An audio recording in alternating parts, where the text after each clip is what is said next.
ജീവിതകാലം മുഴുവൻ വിയർപ്പൊഴുക്കി പണിയെടുത്ത് വിരമിക്കുമ്പോൾ എല്ലാ മാസവും നിങ്ങളുടെ ബാങ്ക് അക്കൗണ്ടിലേക്ക് കേവലം 1000 രൂപ മാത്രം പെൻഷനായി എത്തുന്ന അവസ്ഥ ഒന്ന് സങ്കല്പിച്ചു നോക്കൂ. അതായത് ഈ കാലത്ത് ഒരു ഹോട്ടലിൽ കയറി ഒരു ദിവസം ഭക്ഷണം കഴിക്കാൻ പോലും ഈ തുക തികയില്ല, അല്ലേ? അതെ, ശരിക്കും പറഞ്ഞാൽ ഒരു ദിവസത്തെ ചിലവിന് പോലും തികയില്ല. കേൾക്കുമ്പോൾ തന്നെ ഏതൊരാൾക്കും വലിയ അമ്പരപ്പുണ്ടാക്കുന്ന കാര്യമാണിത്. കാരണം നിങ്ങൾ എല്ലാ മാസവും നിങ്ങളുടെ ശമ്പളത്തിൽ നിന്ന് ഒരു വിഹിതം കൃത്യമായി ഈ ഫണ്ടിലേക്ക് അടയ്ക്കുന്നുണ്ട്. കൃത്യമായി അടയ്ക്കുന്നുണ്ട്. എന്നിട്ടാണ് ഈ ദുരവസ്ഥ. നമ്മുടെ EPFO, അതായത് എംപ്ലോയീസ് പ്രോവിഡന്റ് ഫണ്ട് ഓർഗനൈസേഷൻ നൽകുന്ന പെൻഷനിലെ ഈ വലിയ അനീതിക്ക് പിന്നിലെ സാമ്പത്തിക യാഥാർത്ഥ്യങ്ങളിലേക്കാണ് നമ്മൾ ഇന്ന് ഇറങ്ങിച്ചെല്ലുന്നത്. തീർച്ചയായും. ഒരു വശത്ത് EPFOയുടെ ഫണ്ടിൽ ലക്ഷക്കണക്കിന് കോടികൾ കുന്നുകൂടുമ്പോൾ മറുവശത്ത് ഈ ഫണ്ടിലേക്ക് പണമടച്ച പെൻഷൻകാർ അക്ഷരാർത്ഥത്തിൽ പട്ടിണി കിടക്കുന്ന അവസ്ഥയാണെന്നുള്ളത്. അതെ. അപ്പോൾ ഈ വിഷയത്തിലേക്ക് കടക്കാൻ നമ്മൾ ഇന്ന് പ്രധാനമായും ആശ്രയിക്കുന്നത് 3 കാര്യങ്ങളെയാണ്. 1. നീരജ് ഭാർഗവ സമാഹരിച്ച 2024-25 EPFOയുടെ വാർഷിക റിപ്പോർട്ട്. പിന്നെ ETV ആന്ധ്രാപ്രദേശിൽ നടന്ന ഒരു സുപ്രധാന വിദഗ്ധ ചർച്ച. കൂടാതെ EPFO CEO രമേശ് കൃഷ്ണമൂർത്തിയുടെ ഏറ്റവും പുതിയ അഭിമുഖം. ഈ 3 കാര്യങ്ങളും ചേർത്ത് വെച്ച് നോക്കുമ്പോഴാണ് ഈ പ്രശ്നത്തിന്റെ യഥാർത്ഥ വലിപ്പം നമുക്ക് മനസ്സിലാകുന്നത്.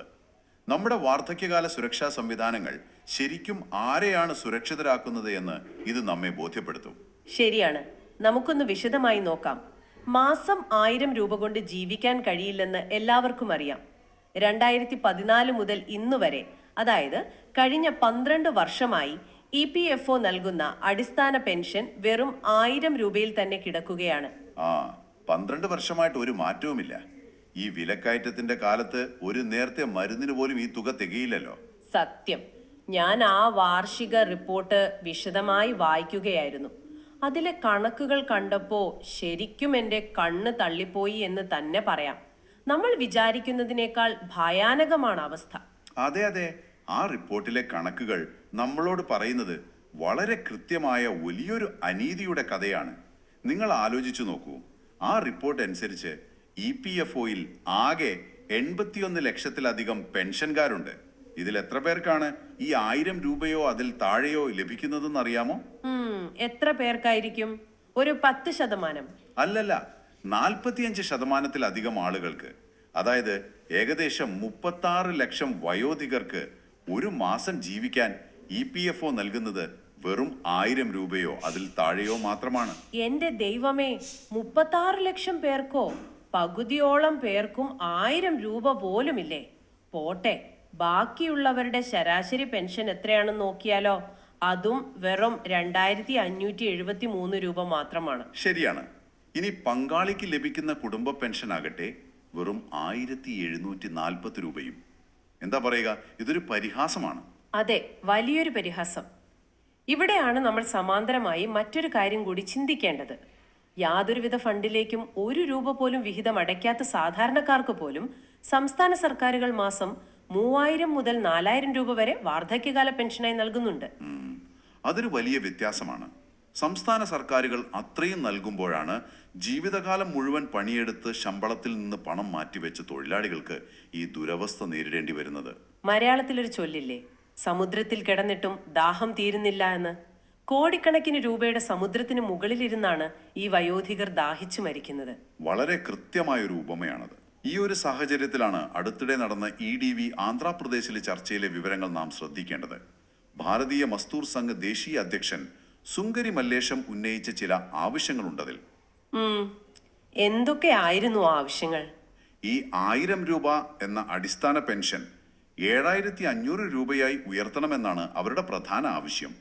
കൂടാതെ വെറുമൊരു സ്ഥിര തുക നൽകുന്നതിനു പകരം വിലക്കയറ്റത്തിന് ആനുപാതികമായി DA, അതായത് ക്ഷാമഭത്ത നൽകണമെന്നും അവർ ആവശ്യപ്പെടുന്നു. അത് വളരെ ന്യായമായ ഒരു ആവശ്യമല്ലേ? ഇത് കേവലം ഒരു ഔദാര്യമല്ല, ജീവിക്കാനുള്ള അടിസ്ഥാന അവകാശമാണ്. 2014-ലെ 1000 രൂപയ്ക്ക് ഇന്നത്തെ കാലത്ത് എന്തു മൂല്യമാണുള്ളത്? ഒരു മൂല്യവുമില്ല. ഒരു ഗ്യാസ് സിലിണ്ടർ വാങ്ങാൻ പോലും ഈ പണം തികയില്ല. മാത്രമല്ല, ഈ പ്രായത്തിൽ അവർ നേരിടുന്ന ഏറ്റവും വലിയ പ്രതിസന്ധി ആരോഗ്യ പ്രശ്നങ്ങളല്ലേ. ആശുപത്രി ചെലവുകൾക്കെങ്കിലും പണം വേണ്ടേ? തീർച്ചയായും പ്രായമാകും തോറും ആശുപത്രി ചെലവുകൾ കൂടിക്കൊണ്ടിരിക്കും. അതാണ് യൂണിയനുകൾ ഉന്നയിക്കുന്ന മറ്റൊരു പ്രധാന കാര്യം. ESI അല്ലെങ്കിൽ ആയുഷ്മാൻ ഭാരത് പോലെയുള്ള മെഡിക്കൽ സൗകര്യങ്ങൾ കൂടി ഈ പെൻഷൻകാർക്ക് ലഭ്യമാക്കണം. നിലവിൽ 86 ലക്ഷത്തോളം വരുന്ന ഈ പെൻഷൻകാർക്ക് യാതൊരുവിധ മെഡിക്കൽ കവറേജും ലഭിക്കുന്നില്ല. ജോലിയുള്ള കാലത്ത് ESI ആനുകൂല്യം ലഭിച്ചിരുന്നവർക്ക് പോലും വിരമിച്ചു കഴിഞ്ഞാൽ അത് നഷ്ടപ്പെടുന്ന അവസ്ഥയാണ്. അപ്പോൾ സ്വാഭാവികമായും നമ്മൾ ചോദിക്കും, പണമില്ലാത്തത് കൊണ്ടാണോ EPFO ഈ മനുഷ്യരോട് ഇത്ര വലിയ ക്രൂരത കാണിക്കുന്നത് എന്ന്? അവിടെയാണ് ശരിക്കും ഈ വിഷയത്തിലെ വലിയ തമാശ ഒളിഞ്ഞിരിക്കുന്നത്. അതെ, EPFO CEO രമേശ് കൃഷ്ണമൂർത്തിയുടെ ഒരു പുതിയ ഇന്റർവ്യൂവിലെ മറുപടി നമ്മളെ ശരിക്കും ഞെട്ടിക്കുന്നുണ്ട്. അദ്ദേഹം പറയുന്നത് ഉയർന്ന പെൻഷൻ നൽകുക എന്നത് പ്രായോഗികമല്ല എന്നാണ്. പ്രായോഗികമല്ല എന്നോ? എന്താണ് അദ്ദേഹം അതിന് പറയുന്ന ന്യായം? ഉയർന്ന പെൻഷൻ നൽകാൻ 25 ലക്ഷത്തോളം രൂപ ചെലവ് വരുമത്രേ. മാത്രമല്ല, അദ്ദേഹം ഉപയോഗിച്ചൊരു വാക്കുണ്ട്, ഇതൊരു പോൺസി സ്കീമാക്കാൻ കഴിയില്ല എന്ന്. എന്ത് പോൺസി സ്കീമോ? അതെ, അതായത് ഒരാൾക്ക് പെൻഷൻ നൽകാൻ വേണ്ടി പുതിയതായി ഫണ്ടിൽ ചേരുന്നവരിൽ നിന്ന് പണം എടുക്കാനാകില്ല എന്നാണ് സിഇഒയുടെ വാദം. ഈ വാദം കേൾക്കുമ്പോൾ എന്താണ് പോൺസി സ്കീം എന്ന് നമ്മളൊന്ന് മനസ്സിലാക്കണം. പുതിയ നിക്ഷേപകരിൽ നിന്ന് പണം വാങ്ങി പഴയ നിക്ഷേപകർക്ക് ലാഭമായി നൽകിയ ആളുകളെ കബളിപ്പിക്കുന്ന തട്ടിപ്പ് പരിപാടിക്കാണ് പോൺസി സ്കീം എന്ന് പറയുന്നത്. അതെ, രാജ്യത്തെ ഏറ്റവും വലിയ സാമൂഹിക സുരക്ഷാ ഫണ്ടിനെ ഒരു ഉദ്യോഗസ്ഥൻ തന്നെ ഇത്തരമൊരു തട്ടിപ്പ് പരിപാടിയോട് ഉപമിക്കുന്നത് തന്നെ എത്ര അസംബന്ധമാണ്. ശരിക്കും അസംബന്ധമാണ്. CEO പറയുന്നത് കേട്ടാൽ EPFO വലിയ സാമ്പത്തിക പ്രതിസന്ധിയിലാണെന്ന് തോന്നും. എന്നാൽ നമ്മൾ നേരത്തെ പറഞ്ഞ വാർഷിക റിപ്പോർട്ടിലെ കണക്കുകൾ വെച്ച് ഇതിന്റെ സത്യാവസ്ഥയൊന്ന് പരിശോധിക്കാം. തീർച്ചയായും 2024-25 സാമ്പത്തിക വർഷാവസാനം EPFOയുടെ കോർപ്പസ് ഫണ്ട്, അതായത് ആകെയുള്ള നിക്ഷേപം എത്രയാണെന്ന് നിങ്ങൾ ഊഹിക്കാമോ? അത് 10,07,460 കോടി രൂപയാണ്. നിക്കു 10 ലക്ഷം കോടിയോ? അതെ, 10 ലക്ഷം കോടി രൂപയ്ക്ക് മുകളിൽ. ഒരു വശത്ത് ഇത്രയും വലിയൊരു തുക നിക്ഷേപമായി വെച്ചുകൊണ്ടാണോ മാസം 1000 രൂപ കൊടുക്കാൻ ഫണ്ടില്ല, ഇത് പോൺസി സ്കീമാണ് എന്നൊക്കെ ഇവർ പറയുന്നത്? ഒരു വർഷം 1.5 ലക്ഷം കോടി വരുമാനമുള്ള ഒരാൾ താൻ വലിയ സാമ്പത്തിക ബുദ്ധിമുട്ടിലാണെന്ന് പറഞ്ഞ് കരയുന്നത് പോലെയല്ലേ? കൃത്യമായി പറഞ്ഞാൽ അത് തന്നെയാണ് സംഭവിക്കുന്നത്. ആ റിപ്പോർട്ടിലെ മറ്റൊരു കണക്ക് കൂടി കേൾക്കുക. പോയ സാമ്പത്തിക വർഷത്തിൽ മാത്രം EPFOയ്ക്ക് ലഭിച്ച മൊത്തം വരുമാനം 1,48,000 കോടി രൂപയാണ്. 1,48,000 കോടി. അതെ, ഇതിൽ നിക്ഷേപങ്ങളുടെ പലിശ ഇനത്തിൽ നിന്ന് മാത്രം അവർക്ക് കിട്ടിയത് 64,000 കോടി രൂപയ്ക്ക് മുകളിലാണ്. എന്നാൽ ആ വർഷം അവർ പെൻഷനായി വിതരണം ചെയ്തത് വെറും 27,000 കോടി രൂപ മാത്രമാണ്. അതായത് വരുമാനത്തിന്റെ ചെറിയൊരു ഭാഗം മാത്രം. അതെ, പിൻവലിച്ച ആനുകൂല്യങ്ങളും മറ്റും ചേർത്താൽ ആകെ ചിലവ് ഏകദേശം 37,000 കോടി രൂപ വരും. അതായത് ഈ ഒരൊറ്റ വർഷം മാത്രം എല്ലാ ചെലവുകളും കഴിഞ്ഞ് ഫണ്ടിൽ മിച്ചം വന്നത് 1.2 ലക്ഷം കോടി രൂപയാണ്. വിശ്വസിക്കാൻ കുറച്ച് ബുദ്ധിമുട്ടുള്ള കണക്കുകളാണല്ലോ ഇത്. ഒരു വർഷം 1.2 ലക്ഷം കോടി രൂപ ലാഭം പിടിക്കുന്ന ഒരു സ്ഥാപനമാണ് ഈ വയോധികർക്ക് വെറും 1000 രൂപ നൽകി അവരെ പരിഹസിക്കുന്നത്. അതാണ് ഏറ്റവും വലിയ ദുരന്തം. നിങ്ങൾ വർഷങ്ങളായി ഒരു ബാങ്കിൽ നിങ്ങളുടെ കഷ്ടപ്പാടിന്റെ പണം നിക്ഷേപിക്കുന്നു എന്ന് കരുതുക. ആ ബാങ്ക് നിങ്ങളുടെ പണം വെച്ച് വലിയ നിക്ഷേപങ്ങൾ നടത്തി കോടികളുടെ ലാഭം ഉണ്ടാക്കുന്നു. അവസാനം വാർദ്ധക്യത്തിൽ നിങ്ങൾക്ക് അർഹമായ തുക തിരികെ ചോദിക്കുമ്പോൾ ബാങ്ക് മാനേജർ വന്ന്, ക്ഷമിക്കണം, നിങ്ങൾക്ക് കൂടുതൽ പണം തന്നാൽ ഞങ്ങളുടെ ബാങ്ക് ഒരു പോൺസി സ്കീം ആകുമെന്ന് പറയുന്നത് പോലെയാണിത്. വളരെ ശരിയായ ഒരു താരതമ്യമാണിത്. അവർക്ക് പണമില്ലാത്തതല്ല പ്രശ്നം, അർഹതപ്പെട്ടവർക്ക് പണം കൊടുക്കാൻ അവർക്ക് താല്പര്യമില്ല എന്നതാണ് വാസ്തവം. ഫണ്ടിന്റെ വാർഷിക വളർച്ചാ നിരക്ക് 13.72%. വലിയൊരു വളർച്ചയാണല്ലോ അത്. അതെ, ഓരോ വർഷവും 10,000 കോടി രൂപയുടെ വലിയ മിച്ചം ഫണ്ടിലുണ്ടാകുന്നുണ്ട്.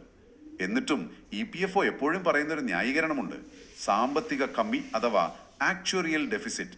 ഭാവിയിൽ ഈ ഫണ്ട് തകരുമെന്നാണ് അവർ പറയുന്നത്. ഭാവിയിൽ തകരുമെന്നോ? ഇപ്പോഴത്തെ ഈ ലാഭം വെച്ചിട്ടോ?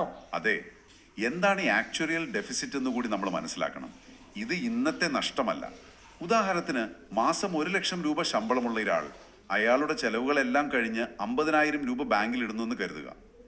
എന്നിട്ട് അയാൾ പറയുകയാണ്, അയ്യോ 2050 എൻ്റെ കൊച്ചുമകനെ കോളേജിൽ വിടാൻ എനിക്ക് ഫണ്ടില്ലാതെ വരുമോ എന്ന് ഭയമുണ്ട്, അതുകൊണ്ട് ഞാൻ ഇന്നു മുതൽ പട്ടിണി കിടക്കാൻ പോവുകയാണെന്ന്. അതുപോലെയുള്ള ഒരു സാങ്കല്പിക ഭയം മാത്രമാണിത്. അതൊരു നല്ല ഉദാഹരണമാണ്. വരവിനേക്കാൾ വളരെ കുറവാണ് അവരുടെ ചിലവുകൾ എന്ന് കണക്കുകൾ പകൽ പോലെ വ്യക്തമാക്കുമ്പോഴാണ് ഈ ഭാവിയിലെ ഭയം പറഞ്ഞ് അവർ ഇന്നത്തെ പെൻഷൻ നിഷേധിക്കുന്നത്. അപ്പോൾ നമ്മൾ സ്വാഭാവികമായും ചിന്തിക്കും, ഇങ്ങനെ മിച്ചം വരുന്ന പണം എങ്ങോട്ടാണ് പോകുന്നതെന്ന്. അതെ, അതാണ് അടുത്ത ചോദ്യം. അതുപോലെ തന്നെ ഒരാൾ ജോലി ചെയ്യുന്ന കാലത്ത് ഇത്രയും വലിയ തുക ഫണ്ടിലേക്ക് അടച്ചിട്ടും എങ്ങനെയാണ് അയാളുടെ പെൻഷൻ ഇത്രയും താഴേക്ക് പോകുന്നതെന്നും നമ്മൾ ചിന്തിക്കേണ്ടതുണ്ട്. ഈ കണക്കുകൂട്ടലുകളിൽ എവിടെയോ വലിയൊരു കെണിയുണ്ട്, അല്ലേ? തീർച്ചയായും ഉണ്ട്. ഇടിവി ചർച്ചയിൽ പങ്കെടുത്ത മുൻ റീജിയണൽ PF കമ്മീഷണർ ജെല്ലിഹം ശ്രീനിവാസ് ഇത് വളരെ വ്യക്തമായി ചൂണ്ടിക്കാണിക്കുന്നുണ്ട്. അവർ ഈ നിയമങ്ങൾ എപ്പോഴും സ്ഥാപനത്തിന് അനുകൂലമായി വളച്ചൊടുക്കുകയാണ് ചെയ്യുന്നത്. എനിക്കത് കൂടുതൽ അറിയാൻ താല്പര്യമുണ്ട്. എന്താണ് ആ കണക്കുകൂട്ടലിലെ കെണി? ആ കെണി നമ്മൾ വിശദമായി തന്നെ മനസ്സിലാക്കണം. കാരണം അതാണ് ഈ പ്രശ്നത്തിന്റെ അടിസ്ഥാന കാരണം. സാധാരണഗതിയിൽ സർക്കാർ ഉദ്യോഗസ്ഥർക്ക് പെൻഷൻ കണക്കാക്കുന്നത് എങ്ങനെയാണെന്ന് നിങ്ങൾക്കറിയാമോ? അവസാനത്തെ ശമ്പളത്തിന്റെ പകുതിയല്ലേ? അതെ, അവർ വിരമിക്കുമ്പോഴുള്ള അവസാനത്തെ ശമ്പളത്തിന്റെ, അതായത് ലാസ്റ്റ് ഡ്രോൺ സാലറിയുടെ 50% അവർക്ക് പെൻഷനായി കിട്ടുന്നത്. വിരമിക്കുന്ന മാസം 1,00,000 രൂപയായിരുന്നു ശമ്പളമെങ്കിൽ 50,000 രൂപ പെൻഷനായി കിട്ടും. വളരെ ലളിതമായ കണക്ക്. അതെ, വളരെ ലളിതമാണ്. എന്നാൽ EPFOയുടെ രീതി അതല്ല. അവരൊരു തൊഴിലാളി വിരമിക്കുന്നതിന് മുമ്പുള്ള കഴിഞ്ഞ 60 മാസത്തെ, അതായത് 5 വർഷത്തെ ശമ്പളത്തിന്റെ ശരാശരിയാണ് പെൻഷൻ കണക്കാക്കാൻ എടുക്കുന്നത്. അതെങ്ങനെയാണ് തൊഴിലാളിയെ ബാധിക്കുന്നതെന്ന് ഞാൻ വിശദീകരിക്കാം. നിങ്ങൾ വിരമിക്കുന്ന ദിവസം നിങ്ങളുടെ ശമ്പളം 50,000 രൂപയായിരിക്കാം. പക്ഷെ 5 വർഷം മുമ്പ് അത് ഒരു പക്ഷേ 25,000 രൂപയോ 30,000 രൂപയോ ആയിരുന്നിരിക്കാം. കൃത്യമായി പറഞ്ഞു. പെൻഷൻ കണക്കാക്കാനുള്ള അടിസ്ഥാന തുക കുത്തനെ താഴേക്ക് പോകും. വിരമിക്കുന്ന സമയത്ത് കിട്ടിക്കൊണ്ടിരുന്ന ശമ്പളവുമായി യാതൊരു ബന്ധവുമില്ലാത്ത ഒരു ചെറിയ തുകയുടെ അടിസ്ഥാനത്തിലാകും നിങ്ങൾക്ക് പെൻഷൻ നിശ്ചയിക്കപ്പെടുക. അതെ, ഈ 5 വർഷത്തെ ശരാശരി തന്നെ ഒരു അനീതിയാണ്. എന്നാൽ അതിലും വലിയൊരു കെണി 2014 അവർ കൊണ്ടുവന്ന പ്രോറേറ്റ എന്ന രീതിയിലുണ്ട്. പ്രോറേറ്റ, അതെന്താണ് സംഭവം? ഇതാണ് യഥാർത്ഥത്തിൽ പെൻഷൻ തുകയെ പാതാളത്തോളം താഴ്ത്തുന്നത്. നമ്മൾ മുൻപ് പറഞ്ഞ വേതന പരിധി അഥവാ വേജ് സീലിംഗ് ഇവിടെയാണ് വില്ലനാവുന്നത്. 2014 സെപ്റ്റംബറിന് മുമ്പ് ശമ്പളത്തിന്റെ ഒരു ചെറിയ ഭാഗം മാത്രമേ പെൻഷൻ ഫണ്ടിലേക്ക് പരിഗണിച്ചിരുന്നുള്ളൂ. അതിന്റെ പരിധി വെറും 6,500 രൂപയായിരുന്നു. 2014 ശേഷം ആ പരിധി 15,000 രൂപയായി ഉയർത്തി. അപ്പോൾ ഒരാൾ 1995 മുതൽ 2020 വരെ ജോലി ചെയ്തു എന്ന് കരുതുക. ഈ പ്രോറേറ്റ നിയമപ്രകാരം അയാളുടെ 2014 വരെയുള്ള 19 വർഷത്തെ സേവനത്തിന് പരമാവധി 6,500 രൂപ എന്ന കണക്കിലാണോ പെൻഷൻ നിശ്ചയിക്കുക? അതെ, ബാക്കിയുള്ള 6 വർഷത്തിന് 15,000 രൂപ എന്ന കണക്കിലും നിശ്ചയിക്കും. ഇത് രണ്ടും കൂടി ചേർത്ത് കണക്കാക്കുമ്പോൾ കിട്ടുന്ന തുക വളരെ തുച്ഛമായിരിക്കുമല്ലോ. നമ്മൾ ആത്മാർത്ഥമായി ചോദിച്ചു പോകും, ഇത്രയും സങ്കീർണമായ സൂത്രവാക്യങ്ങൾ ഉണ്ടാക്കി വെച്ചിരിക്കുന്നത് തൊഴിലാളികൾക്ക് മാന്യമായൊരു തുക കൊടുക്കാതിരിക്കാൻ വേണ്ടി മാത്രമാണോ എന്ന്. അത് മാത്രമല്ല, നമ്മൾ നേരത്തെ പറഞ്ഞ വാർഷിക റിപ്പോർട്ടിൽ വലിയൊരു വിരോധാഭാസം കൂടി ഒളിഞ്ഞു കിടപ്പുണ്ട്. സുപ്രീം കോടതി ഉത്തരവിനെ തുടർന്ന് കുറെ പേർ ഉയർന്ന പെൻഷൻ അപേക്ഷിച്ചിരുന്നല്ലോ. അതെ, കുറെ ചർച്ചയായ കാര്യമാണത്. അങ്ങനെ അപേക്ഷിച്ചവരിൽ നിന്ന് അവർ മുൻകാലങ്ങളിൽ അടയ്ക്കാൻ ബാക്കിയുള്ള തുക ഈടാക്കുമ്പോൾ അതിനൊപ്പം ഒരു വലിയ പലിശയും EPFO ചോദിക്കുന്നുണ്ട്. റിപ്പോർട്ടിലെ കണക്കുകൾ പ്രകാരം ഉയർന്ന പെൻഷന് അപേക്ഷിച്ച പെൻഷൻകാരിൽ നിന്ന് EPFO ഈടാക്കുന്ന ശരാശരി പലിശ 9.33%. 9.33%. എന്നാൽ ഇതേ ഫണ്ട് അവർ ഷെയർ മാർക്കറ്റിലും മറ്റും നിക്ഷേപിച്ച് നേടുന്ന ശരാശരി പലിശ വെറും 8.52%. ഇതിലെന്നെ ഏറ്റവും അത്ഭുതപ്പെടുത്തിയത് ആ പലിശയുടെ കണക്കാണ്. ഒന്ന് ചിന്തിച്ചു നോക്കൂ, അവർ പുറത്ത് കോടിക്കണക്കിന് രൂപ നിക്ഷേപിച്ച് നേടുന്നത് വെറും 8.52% ലാഭമാണ്. എന്നാൽ ജീവിത സായാഹ്നത്തിൽ കുറച്ച് കൂടുതൽ പെൻഷൻ കിട്ടാൻ ആഗ്രഹിക്കുന്ന സ്വന്തം തൊഴിലാളികളിൽ നിന്ന് അവർ പിഴയായി ഈടാക്കുന്നത് 9%-ലധികം പലിശ. അതെ, നമ്മുടെ നാട്ടിൽ പറയാറില്ലേ, വേലി തന്നെ വിളവ് തിന്നുന്ന അവസ്ഥ എന്ന്. അത് തന്നെയാണ് ഇവിടെയും നാക്കുന്നത്. ശരിക്കും പെൻഷൻകാരിൽ നിന്ന് പലിശ ഇനത്തിൽ EPFO ലാഭമുണ്ടാക്കുന്നുണ്ട് എന്നതാണ് ഏറ്റവും നഗ്നമായ യാഥാർത്ഥ്യം. എന്നിതാണ് ഉയർന്ന പെൻഷൻ കൊടുത്താൽ തങ്ങളുടെ ഫണ്ട് തകർന്നു പോകുമെന്ന് ഇവർ ഭീതി പരത്തുന്നത്. സാമ്പത്തികമായി EPFOയ്ക്ക് ഒരു നഷ്ടവും ഇതിൽ സംഭവിക്കുന്നില്ല എന്ന് കണക്കുകൾ അടിവരയിട്ട് ഉറപ്പിക്കുന്നു. യാതൊരു സംശയവുമില്ല. ഇതിനിടയിൽ പലിശയുടെ കാര്യത്തിൽ മാത്രമല്ല, വേതന പരിധിയുടെ കാര്യത്തിലും ചില ചർച്ചകൾ നടക്കുന്നുണ്ട് ഇപ്പോൾ. വേജ് സീലിംഗിന്റെ കാര്യത്തിലല്ലേ? അതെ, നിലവിൽ നമ്മൾ പറഞ്ഞല്ലോ 15,000 രൂപയാണ് വേതന പരിധി എന്ന്. ഇത് കഴിഞ്ഞ 12 വർഷമായി ഒരു മാറ്റവുമില്ലാതെ തുടരുകയാണ്. ഇത് 25,000 രൂപയായി ഉയർത്താൻ സർക്കാർ തലത്തിൽ ആലോചനകൾ നടക്കുന്നതായി ETV ചർച്ചയിൽ സൂചിപ്പിക്കുന്നുണ്ട്. യൂണിയനുകളുടെ ആവശ്യം എന്താണ്? ഇത് 30,000 രൂപയാക്കണമെന്നാണ് അവർ ശക്തമായി ആവശ്യപ്പെടുന്നത്. അപ്പോൾ ഒരു സംശയം, ഈ പരിധി ഉയർത്തിയാൽ അത് തൊഴിലാളികൾക്ക് എന്തെങ്കിലും ഗുണം ചെയ്യുമോ, അതോ ഇതും പുതിയൊരു കെണിയാകുമോ? നമ്മൾ ഇതിനെ കൂടുതൽ വിശാലമായ തലത്തിൽ നോക്കുകയാണെങ്കിൽ, വേതന പരിധി ഉയർത്തുന്നത് ഭാവിയിൽ വിരമിക്കാൻ പോകുന്ന തലമുറയ്ക്ക് ഗുണം ചെയ്തേക്കാം. കാരണം പരിധി ഉയരുമ്പോൾ സ്വാഭാവികമായും കൂടുതൽ തുക അവരുടെ പെൻഷൻ ഫണ്ടിലേക്ക് പോവുകയും വിരമിക്കുമ്പോൾ നമ്മൾ ഈ പറഞ്ഞ കണക്കുകൂട്ടലുകൾ വെച്ചാണെങ്കിലും കുറച്ചുകൂടി മെച്ചപ്പെട്ട പെൻഷൻ ലഭിക്കുകയും ചെയ്യും. അപ്പോൾ പുതിയ ആളുകൾക്ക് അത് ഗുണം ചെയ്യും. അതെ, കൂടാതെ കൂടുതൽ യുവ തൊഴിലാളികൾ ഈ സാമൂഹിക സുരക്ഷാ പദ്ധതിയുടെ പരിധിയിൽ വരികയും ചെയ്യും. എന്നാൽ ഇതുകൊണ്ടൊരു പ്രധാനപ്പെട്ട പ്രശ്നം പരിഹരിക്കപ്പെടാതെ കിടക്കുന്നുണ്ട്. അതെനിക്കറിയാം.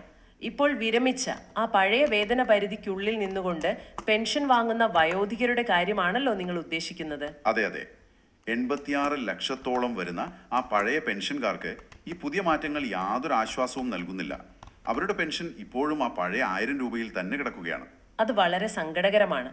ഈ 10 ലക്ഷം കോടിയുടെ കോർപ്പസ് ഫണ്ടിൽ നിന്ന് ഒരു ചെറിയ ശതമാനം മാറ്റിവെച്ചാൽ പോലും ഇവരുടെ മിനിമം പെൻഷൻ യൂണിയനുകൾ ആവശ്യപ്പെടുന്നത് പോലെ 7,500 രൂപയാക്കാൻ കഴിയും. എന്നാൽ അതിനുള്ള യാതൊരു നടപടിയും ഈ റിപ്പോർട്ടുകളിലോ സർക്കാരിന്റെ ഭാഗത്തു നിന്നോ കാണുന്നില്ല എന്നതാണ് ഏറ്റവും സങ്കടകരമായ കാര്യം. ശരിയാണ്. നമ്മൾ ഇതുവരെ പറഞ്ഞ കാര്യങ്ങൾ നിങ്ങളൊന്ന് വിലയിരുത്തി നോക്കുക. നിങ്ങളിപ്പോൾ IT മേഖലയിലോ ഫാക്ടറിയിലോ ജോലി ചെയ്യുന്ന ഒരു ചെറുപ്പക്കാരനായാലും അല്ലെങ്കിൽ വിരമിച്ച ഒരാളായാലും ഈ വിവരങ്ങൾ നിങ്ങളെ നേരിട്ട് ബാധിക്കുന്നതാണ്. തീർച്ചയായും ബാധിക്കുന്നതാണ്. നമ്മുടെ വാർദ്ധക്യകാല സുരക്ഷയ്ക്കായി നാം ഓരോ മാസവും നമ്മുടെ ശമ്പളത്തിൽ നിന്ന് അടയ്ക്കുന്ന പണം എങ്ങനെയാണ് സങ്കീർണമായ കണക്കുകളുടെയും നിയമങ്ങളുടെയും പേരിൽ നമുക്ക് തന്നെ നിഷേധിക്കപ്പെടുന്നത് എന്ന് ഈ കണക്കുകൾ കൃത്യമായി കാണിച്ചു തരുന്നു. ഇത് കേവലം 1000 രൂപയുടെ പ്രശ്നമല്ല, മറിച്ച് രാജ്യത്തെ കോടിക്കണക്കിന് വരുന്ന തൊഴിലാളികളുടെ അധ്വാനത്തിന് നൽകുന്ന വിലയുടെ പ്രശ്നമാണ്. സത്യത്തിൽ ഇതൊരു ഔദാര്യമല്ല, അവകാശത്തിന്റെ പ്രശ്നമാണ്. ഒരു തൊഴിലാളി ജോലി ചെയ്ത കാലത്ത് അവരുടെ ശമ്പളത്തിൽ നിന്ന് നിയമപരമായി മാറ്റിവെച്ച തുകയുടെ ഫലമാണ് അവർക്ക് വാർദ്ധക്യത്തിൽ ലഭിക്കേണ്ടത്. അതെ, അത് അവരുടെ സ്വന്തം പണമാണ്. EPFO എന്നത് ആ പണം സൂക്ഷിക്കാനും കൃത്യമായി വളർത്തി അവർക്ക് തിരികെ നൽകാനും ഏൽപ്പിക്കപ്പെട്ട ഒരു ട്രസ്റ്റ് മാത്രമാണ്. എന്നാൽ ആ ട്രസ്റ്റ് തന്നെ ഉടമസ്ഥരെ പോലെ പെരുമാറുകയും യഥാർത്ഥ അവകാശികൾക്ക് പണം തടഞ്ഞു വെക്കുകയും ചെയ്യുന്നത് ജനാധിപത്യ സമൂഹത്തിൽ അംഗീകരിക്കാൻ കഴിയാത്ത കാര്യമാണ്. തീർച്ചയായും. എന്തായാലും ഇന്നത്തെ ഈ പരിശോധന അവസാനിപ്പിക്കുന്നതിന് മുമ്പ് നിങ്ങളോട് ഒരു കാര്യം ചോദിക്കാൻ ഞാൻ ആഗ്രഹിക്കുന്നു. EPFO CEO തന്റെ അഭിമുഖത്തിൽ മറ്റൊരു കാര്യം കൂടി വളരെ വ്യക്തമായി പറഞ്ഞിരുന്നു.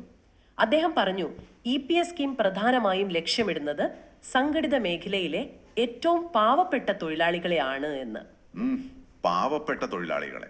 എന്നാൽ നമ്മുടെ മുന്നിലുള്ള 10 ലക്ഷം കോടിയുടെ ഈ കൂറ്റൻ കോർപ്പസ് ഫണ്ടും വിരമിച്ചവർക്ക് പ്രതിമാസം നൽകുന്ന കേവലം 1000 രൂപയുടെ യാഥാർത്ഥ്യവും കാണുമ്പോൾ നിങ്ങളുടെ മനസ്സിൽ ഒരു സംശയം സ്വാഭാവികമായും ഉയർന്നു വരാം. ഈ സ്കീം പാവപ്പെട്ടവരെ ശരിക്കും വാർദ്ധക്യത്തിൽ സഹായിക്കാൻ വേണ്ടിയുള്ളതാണോ, അതോ അവർ തങ്ങളുടെ വാർദ്ധക്യത്തിലും പാവപ്പെട്ടവരായി തന്നെ തുടരുന്നുവെന്ന് ഉറപ്പുവരുത്താൻ വേണ്ടിയുള്ളതാണോ? ശരിക്കും ചിന്തിക്കേണ്ട ഒരു ചോദ്യമാണത്. ലക്ഷക്കണക്കിന് കോടികൾ ബാങ്കിലിരുന്ന് മയങ്ങുമ്പോൾ ആ പണത്തിന്റെ യഥാർത്ഥ അവകാശികൾ മരുന്നിനും ഭക്ഷണത്തിനും വകയില്ലാതെ ബുദ്ധിമുട്ടുന്ന ഈ വ്യവസ്ഥിതിയെക്കുറിച്ച് നിങ്ങളൊന്ന് ചിന്തിക്കുക. നിങ്ങളുടെ ശമ്പളത്തിൽ നിന്ന് പിടിക്കുന്ന ഓരോ രൂപയ്ക്കും ഭാവിയിൽ എന്ത് സംഭവിക്കുമെന്ന് സ്വയം ചോദിക്കുക. വീണ്ടും കാണാം.